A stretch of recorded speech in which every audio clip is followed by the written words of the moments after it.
गजा में सूरत हाल है वो इस वक्त बड़ी अजब है।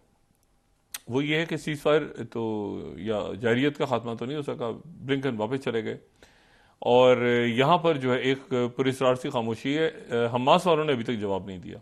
हमास वालों ने ये जवाब नहीं दिया कि जो मुसव्वदा उनके सामने पेश किया गया है वो मुसव्वदा उनको कबूल है या नहीं है। उन्होंने मजीद वक्त मांगा है। इस दौरान वो रफा के ऊपर ऑपरेशन रुक गया है, क्योंकि रफा के ऊपर ऑपरेशन वो नहीं कर रहा इसराइल, क्योंकि वो इंतजार कर रहा है कि क्या वहां से जवाब आएगा।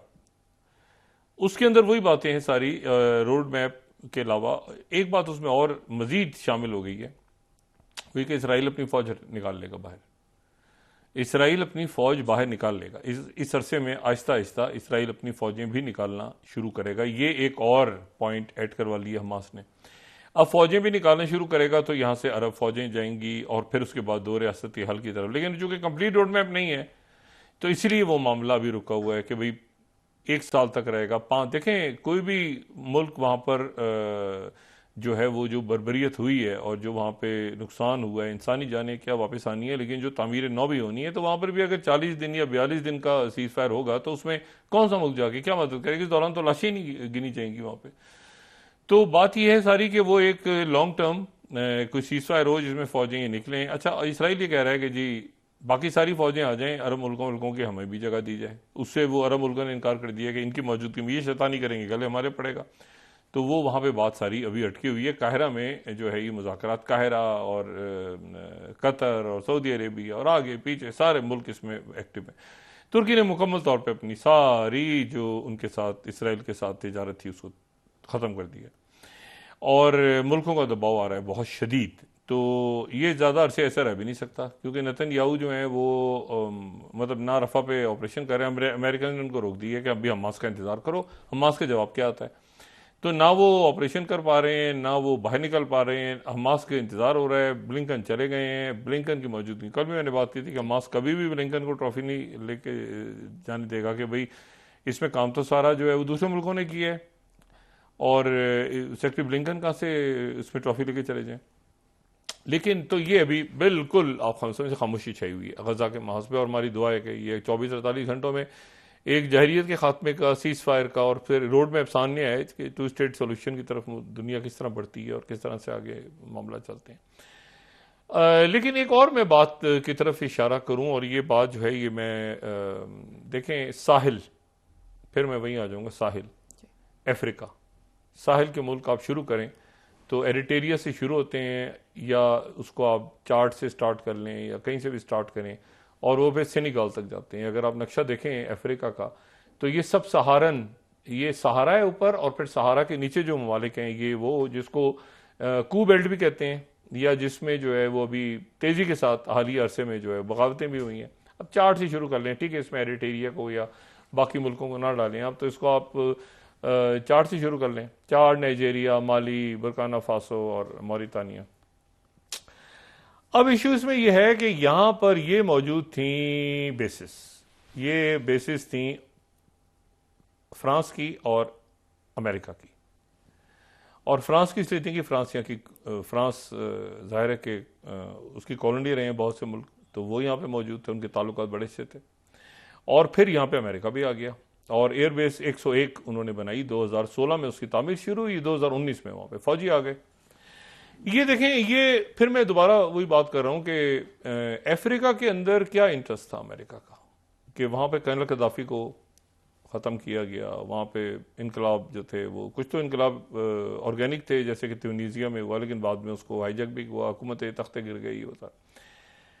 अब मसला ये कि आज का दिन इसलिए अहम है कि वहां पर जो नाइजर है, नाइजर यानी अगर आप इस नक्शे को दोबारा हम दिखा सकें तो नाइजर जो है, नाइजर में अमेरिकन बेस 101 आके कायम हो गई और नाइजर जो है वो बड़ा अहम है, चार्ट के साथ नाइजर है। अब नाइजर जो है उससे जनाब ये खबर आ रही है, फाइनेंशियल टाइम्स को मैं 6th स्लाइड कोट करूं, ये बड़े हिस्टोरिकल मूवमेंट्स हैं। Russian troops arrival spells and for US military presence in niger. वहां पर वो बेस जो कि बनाई थी अमेरिकन ने, वहां पर रशियन ट्रूप्स पहुंच गई हैं।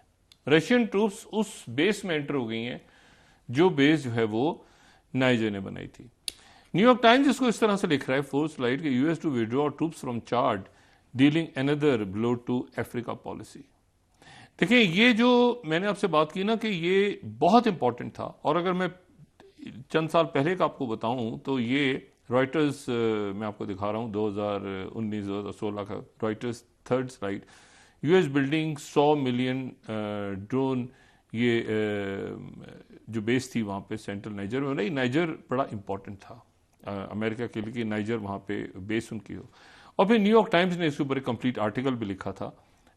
ये फोर्थ स्लाइड अगर मैं दिखा सकूं, न्यूयॉर्क टाइम्स ने कि US to withdraw troops from Chad dealing, नहीं sorry, fifth slide, a shadowy war newest front, shadowy war, ठीक है। ये शैडोई वॉर जो थी, ये airbase 201 Niger, rising from a barren stretch of African scrubland, a half-finished drone base represent the newest front in Americans' global shadow war. Shadow war जो थी ये यहाँ पर इसके लिए बेस बनी थी। अब सवाल ये है कि उस बेस में जनाब घुस गए हैं रशियंस, और रशियंस का जो आना है, वो रशियंस का आना जो है वो एक बड़ा स्टेप इसलिए है क्योंकि ये एक दफा एक दफा ये बेसिस निकल जाए ना तो फिर ये बेसिस आती नहीं। अब ये वैगनर ग्रुप है या ये क्या है, एक एक करके पहले तो वहां से तख्ते हुकूमतों के गिरे, फौजी जनता आ गई। फौजी जनता ने आके सबसे पहले काम ये किया कि फ्रांस को हटाया कि आप बुर्किना फासो से निकलें, आप इधर से निकलें, आप उधर से निकलें।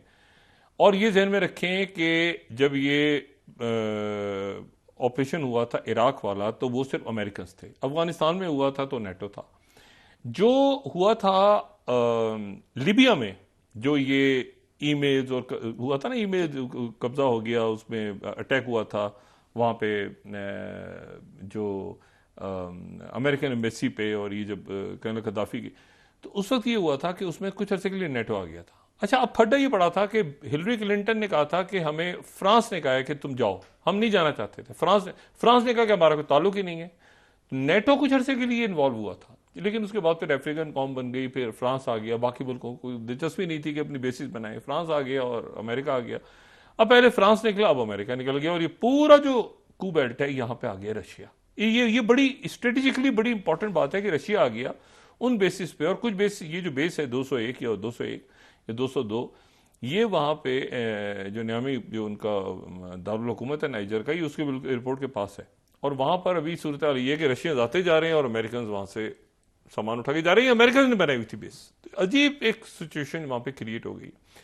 इस पूरी सूरत हाल को आप लिंक करें उस सूरत हाल से जो कि डेवलप हो रही है मशरिक वस्ता या मगरबी अफ्रीका में, क्योंकि मैं बार बार कहता हूं कि मगरबी जो एशिया है उसको आप मिस्र से और एरिटेरिया से और सोमालिया से और सोमालीलैंड से अलग करके नहीं डिस्कस कर सकते, या इथोपिया से, उन मुल्कों से, क्योंकि अभी हमने देख लिया बहर अमर में क्या हुआ है कि यहाँ पर पायरेट जो थे वो जहाज उन्होंने यहाँ पे पकड़े और जहाज उठा के ले गए वो वहां पे सोमालिया में।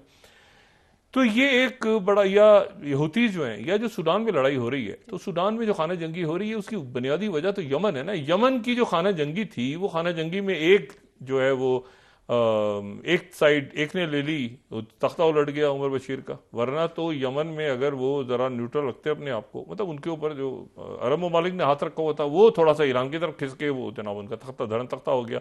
फिर दो जनरल्स आए, वो आपस में लड़ पड़े। अब इशू ये है कि ये बराह रास्त जो सूडान के और चाड के और नाइजर के मामलात हैं ये, अच्छा अब वहां पर दोस्ती हो गई है अरब ममालिक की और ईरान की, तो वो सूडान में किसी को दिलचस्पी नहीं है कि वो सूडान में आमने सामने आए, लेकिन वहां लड़ाई जा रही है क्योंकि एक जगह खाना जंगी होगी, डिस्टेबलाइज हो गया मुल्क।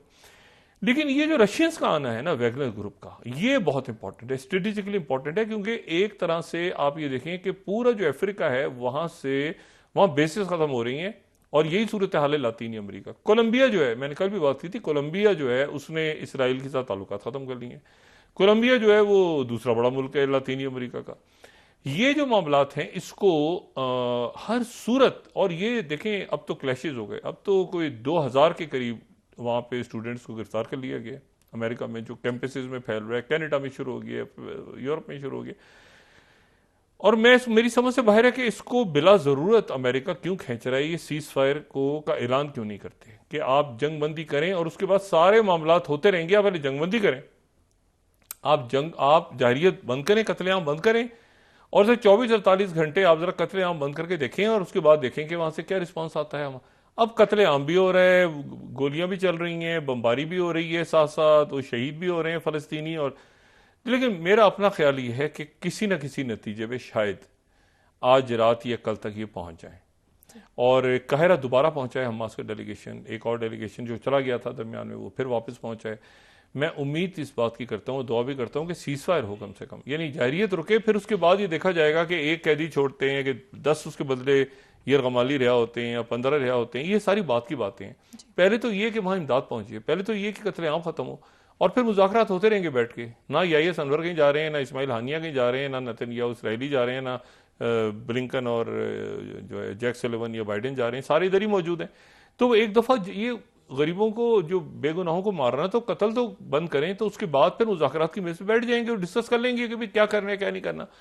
तो मेरा ख्याल, मैं उम्मीद करता हूं कि आज जो गया है दोबारा, अभी थोड़ी देर पहले डेलीगेशन पहुंचा है काहिरा, तो वो किसी अच्छी खबर के साथ सामने आएगा, क्योंकि ये बिल्कुल स्टेल पे खड़ा हो गया मामला। अब ना रफा में ऑपरेशन हो रहा है, ना जो है वो फौज बाहर जा रही है, ना सीज फायर हो रहा है, ना वो जो है मतलब एक रुकी हुई है चीजें। हिजबुल्लाह और इसराइल के दरमियान भी थोड़ा सा मामला ठंडा हो गया है और सब इंतजार कर रहे हैं कि कोई अच्छी खैर की खबर है, और खैर की खबर नहीं आएगी तो वो बाद में फिर कह चुका हूं कि वो सबके हाथ से मामला निकल जाएगा और बात बहुत बिगड़ जाएगी। तो मैं उम्मीद करता हूं कि इस पे हमास भी कोई लचक दिखाएगी, कोई नेतन्याहू भी कुछ पीछे हटेगा, अमेरिकन भी दरमियान में, कतर और सऊदी अरेबिया और ये मुल्क तो बहुत जितना इन्होंने करना था कर लिया। ये तो इंतजार कर रहे हैं कि जंगबंदी खत्म हो तो अरसर 9 बजे जाकर तामीर शुरू करें और वहाँ पे जो है इंसानी इमदाद पहुँचाएँ। और अमेरिका ने वहाँ पे अपना जो साइप्रस से वो जो तामीर करना था उन्होंने रास्ता, वो भी तामीर कर लिया उनकी फ़ौज ने कि वहाँ से एड आया करेगी। तो बाकी सारे मामला हो गए, वो देखते हैं कि क्या होता है। अगले 24-48 घंटों में क्लियर हो जाएगा, क्योंकि अब इससे ज़्यादा ये तूल पकड़ नहीं सकता, जो भी कुछ होना है अब होगा। जी, बहुत शुक्रिया डॉक्टर साहब।